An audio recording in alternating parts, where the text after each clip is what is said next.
ഒരു കാര്യം ഇപ്പം ഞാൻ പറഞ്ഞു നിർത്താം. ഇപ്പം ഏതായാലും കുറേ ആയില്ലേ. അപ്പം നിങ്ങൾ ഒരാളെ ആധാരം എടുത്ത് നോക്കിക്കഴിഞ്ഞാലും ഇപ്പം നിങ്ങൾക്ക് അറിയില്ല അതിൽ ഇത്ര സെൻറ്റ് എന്ന് പറഞ്ഞിട്ടുണ്ടാവില്ല. ഇപ്പം നിങ്ങൾക്ക് ആധാരം എടുത്തോണ്ട് ആധാരത്തിൻ്റെ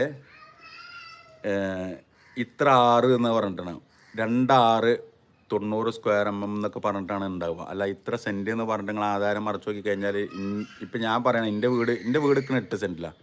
8 സെൻറ്റ് സ്ഥലം പുരയിടൊന്നും അതിൽ കാണിക്കില്ല. അപ്പോൾ 6 1 6 2 6 എന്നൊക്കെ പറഞ്ഞിട്ടാണ് ഇതിൻ്റെ കണക്കിൽ വരിക.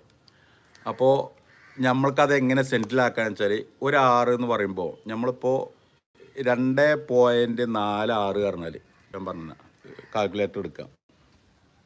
നിങ്ങൾ കാൽക്കുലേറ്റർ എടുത്ത് അതിൽ എത്രയാണെന്ന് നോക്കിയിട്ട് ഇപ്പോൾ 2.46 ആണെന്നുണ്ടെങ്കിൽ 2.46 അല്ല 2.6 ആണെന്നുണ്ടെങ്കിൽ ഇൻറ്റു നമ്മൾ എത്രയാണോ അതിൽ കൊടുത്തിട്ട് ഇൻറ്റു 2.47 അടിച്ചു കഴിഞ്ഞാൽ